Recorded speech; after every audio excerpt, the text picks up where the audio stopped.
Alright guys, so here's the review of the version 2 of the Zelos Mako GMT. So I never reviewed the version 1, but I will be going over some of the differences between the two. But this isn't the first Zelos watch I've checked out on the channel. I've actually checked out a few others, these down here. If you haven't seen the video of that, I'll leave links up in the top if you want to check it out. So in case you haven't seen a Zelos watch before, I'll quickly show you the packaging because it is quite nice. So we've got the Zelos brand in there. It's a really nice soft watch roll with the buttons, and then you can hold 3 watches obviously. Nice suede on the inside. And then these just slide out the cushions. Can be a little bit awkward because I'm doing it on camera, but it's not that difficult in reality. And the way these cushions are, you can see they do actually conform at the bottom, so they'll adjust to different size watches. And then the only other thing you'll get in the box is the warranty card, which is actually a nice metal one, but it is only a 1-year warranty. But now let's get onto the watch. And here it is. So I've got this Meteorite dial. It's actually a PVD Meteorite, which is one of the differences between this and the previous version. But before we get into any more details on the other differences, first of all we'll go over the dimensions. So we've got a diameter of 40mm. Thickness is coming in at 14.9, but don't worry, don't click off straight away. That is actually quite a bit of that is the crystal, because we've got this top hat style crystal on it. Previous one was actually even thicker, that was coming in about 16mm, so it is good that they've shaved off a bit on that. Then we've got a lug width of 20mm, then the all important lug to lug is coming in at 46, but we do actually have male end links on this, so the effective lug to lug is going to be larger than that, but that being said they do actually drop down pretty quickly, as you can see, and the end link to end link measurement is about 52mm. But as I say, does wear better than that would suggest, so stick around to see what it's like on wrist. When it comes to the weight on this supply bracelet, with all the links included, it's coming in about 184 grams. And then size for my 7-inch wrist, it's coming in about 169. So, seeing as we're talking about the bracelet, let's go into a bit more detail on that. So, we've got a fully brushed bracelet with just polished chamfer details. Really nicely done, no sharp edges at all, nicely smoothed off. And then we've also got screw links, which is always good to see. Moving on to the clasp, we've got something a little bit different. So it's not the same as the ones I saw on the swordfish models. They've changed it up slightly. So we've got that Zelos logo there on the outer shell. And it's actually got a smaller overall footprint than the one on the swordfish models as well. So double pushes, milled clasp, pretty standard. But then once we take a look on the inside, this is where it gets interesting. So I'm just going to zoom in so you can see it in a bit more detail. So that might just look like your standard adjustment that you need a spring bar tool for, but you don't. This is actually on the fly adjustable. And it's really easy to use. It's kind of almost spring-loaded, so it clicks back in place once you let go of it, but all you need to do is pull it and it'll adjust really easily. Do really like this. If I just flick it around, you should be able to see the amount of adjustment you get a bit more clearly. Yeah, there you go, you can see it at the top. And again, if I show it you, really easy to work, nice smooth action. And I do like that it's more compact, so when you've got it on the end, if you're using it right at the edge of that adjustment, it doesn't look as big on the watch. Whereas the older one kind of stuck out a bit the way it was designed. Flicking around to the back, you can see we've got that really nice shark embossed on the back, and then limited text. So we've got Zelos Mako GMT, 300m water resistance, stainless steel, sapphire crystal, and the fact that this is a limited edition. So this is number 284 of only 300. And then the other nice touch is the fact that we've got a quick release bracelet, always good to see. Now moving on to the head of the watch. This is where some other differences come in from the previous version. So the first one you'll probably notice is that bezel is quite a lot thinner. The older one was fairly thick, so again that helps reducing that thickness overall. And again you can see just how much of that thickness is actually down to that top hat style crystal. And then we've got that nice integrated crown guard which just sweeps perfectly and seamlessly into the case shape. Do really like the way they've done that. It's mainly brushed, just with polished chamfers. And then we've got that signed crown there with the Zelos logo as well. Nice grippy crown as well, so no issues there despite having the integrated crown guards. And again you can see that polished chamfer. So as well as the crown being thinner than the previous one, I think it actually sticks out ever so slightly more past the case, so it's easier to grip hold of as well. So that's a nice change. And then again, there's a closer look at that top hat style crystal. Is a cool look, but again, adds quite a bit to the thickness, so something to be aware of.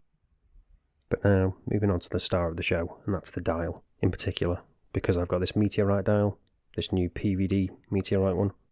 So apparently the PVD helps it stand out, and just you can see the texture and the different markings on the dial more, and you'll also get some little purple hues now and then, but obviously that's going to vary dial to dial because with the nature of Meteorite, they're all completely different, they're all unique. So the eagle-eyed among you may have noticed another difference between the first version and this one. Now that we're zoomed in on the dial, you can see we've actually got a minute track on this one. The previous version didn't have that apparently. That just had the 24-hour markers in there instead. So that is a welcome change. And I know a lot of people are going to appreciate that, because apparently that was a bit of an issue for some people with the first one. So it is good that they've listened and changed that for this version too. So we've got applied indices and applied logo. Then down above the 6 we've got that GMT in purple, matching the purple GMT hand. And then 300 meters, 1000 feet. Then just below that we've got that date window, which is colour matched, which I do like. And also we've got that truncated index, which I do like, especially when it comes to the loom. You don't just have a blank space there at the bottom. And again, my favourite position for a date window is always at the 6, so I like having that there too. When it comes to the other hands, we've got a nice high polish on all of them, and again, really nice proportions, no issues there whatsoever. And then they're obviously loom filled, as is the paddle on the second end. So we'll be checking out the loom in a bit. So something you've probably noticed already is that we've got a little bit of an issue with the AR on this. There isn't quite enough on it, so it's still a little bit reflective. It's not awful, but it would have been nice if they had a few more layers on there. And then if we tilt it slightly, you can see we've got a little bit of distortion from the edge of that top style crystal. But the question is it sapphire? Let's check that out now and find out. Using the trusty diamond selector tool. And yep, we have got sapphire crystal, so always good to see. And kind of expected with Zelos as well. Now let's get onto the movement with this, because it is an interesting one. Not one I've checked out on the channel before. So it's a Miyota 9075. And that is a true GMT. And if you're not sure what that means, don't worry, because we're going to go into it and explain it. So if we unscrew the crown, pop it out to the first position, and then you'll see that our hand is moving. And it moves independently, moves backwards and forwards. So this is instead of moving the GMT hand. So the way you're supposed to use it, the GMT hand is meant to be set to your home time zone, and then you use the other hour hand to set the time of the different zone you've moved into. Then if we pull it out to the second position, you can see the second hand stops. So we've got hacking, and then we can just change the time, and then that GMT hand, and obviously the hour hand, will move with it. Pop it back in, second hand re-engages. Then you've got hand winding. All works really nicely, smoothly, no issues at all. And then we can just screw the crown back down. And again, nice grippy crown, no issues, even though we've got that integrated crown guard. Still easy to access. So it is a really interesting movement, and as I say, first time I've checked out one. But there is a little bit of an elephant in the room here, which I'm going to have to address, and that is when it comes to changing the date. So the only way you can change that date is by moving that hour hand around. There isn't actually a quick set date function. So if you do want to change the date, you've got to use the hour hand and move that around to change through each day. So that is something to be aware of. Now moving on to the bezel, because obviously you're going to want to use that as well to get the most out of this GMT function. So it's a ceramic bezel, and it's a 48 click bi-directional one as well. So really defined clicks, rock solid, no issues at all. It's not clicky at all, it's like a ball bearing one. And then when it comes to the alignment, on this one I have, that's bang on as well. I'll quickly run right through it so you can hear it properly.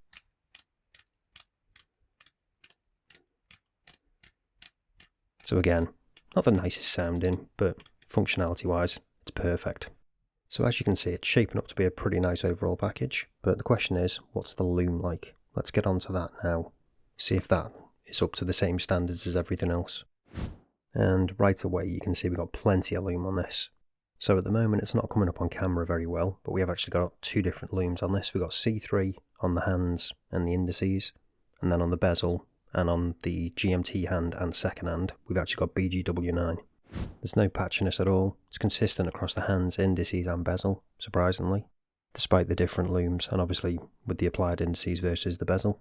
But the question is, what's the longevity like? Let's speed this up a bit now and find out. So it's not really beginning to fade at all, yet at least. But you can probably just about see now that we have actually got the different looms being a bit more prominent.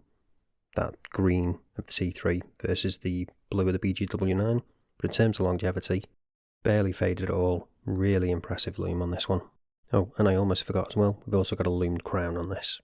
Not that useful, but it is a nice little design touch, I guess. So, you're probably wondering now, how much is all this going to cost you? So, as I said earlier, this is going to be launching on the 18th, and the launch special prices are going to vary depending on which dial version you go for. With this Meteorite one, it's going to be $629, £494, €577. But obviously, the other versions are going to be cheaper, and the cheapest one is going to be $529, £415, €485. So obviously that's quite a bit more expensive than a lot of the watches I review on this channel, but I think for what you're getting and the quality, I think it's a really good deal. But before you make up your mind whether you want to pick one up or not, first of all, let's show you what it's like on wrist, then go over the pros and cons, so you can make a more informed decision. And here it is on my 7-inch wrist.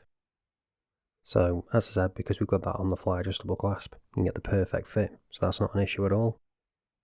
And you can see, as I was on about earlier, even though we've got those male end links, because they turn down so quickly, it does conform to wrist quite nicely.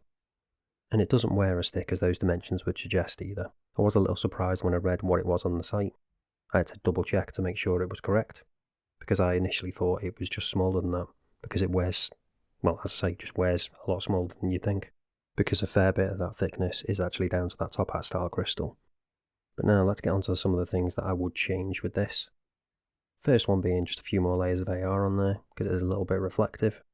I'd like to be able to see that Meteorite dial a bit more clearly in all lighting conditions. The other ones are pretty minor, to be honest. So, as I said, it wears nicer and slimmer than you'd think, but if they could shave a few more mil off, that'd be even better. And again, with the end links, I personally would have preferred them to be female, despite it wearing nicely with the male ones still, but again, that's just my preference. The positives definitely outweigh the negatives. First being that really nice on the fly adjustable clasp, the new one. We've got that quick release bracelet, which is always nice if you do want to swap it out quickly and easily.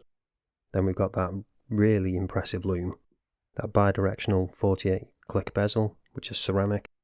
On this particular version, that Meteorite dial, which I do really like. But obviously that'll depend on which one you go for. But then the main thing with this watch is the movement. That Miyota 9075, that true GMT movement. Not something you see all that often. So overall, I think it's a really compelling package, and I think Zelos have done a really good job with this one again. As I say, I never checked out the first one, but I'm loving this second one. So if you are still interested in picking one up, don't forget, it goes on sale on the 18th. They'll probably have a countdown or something on the website, I think, so keep an eye out for that. There's a few different colour ones, if you're not keen on the Meteorite, as I say. But that's it for this one, guys. Thanks for watching, and I'll see you in the next one.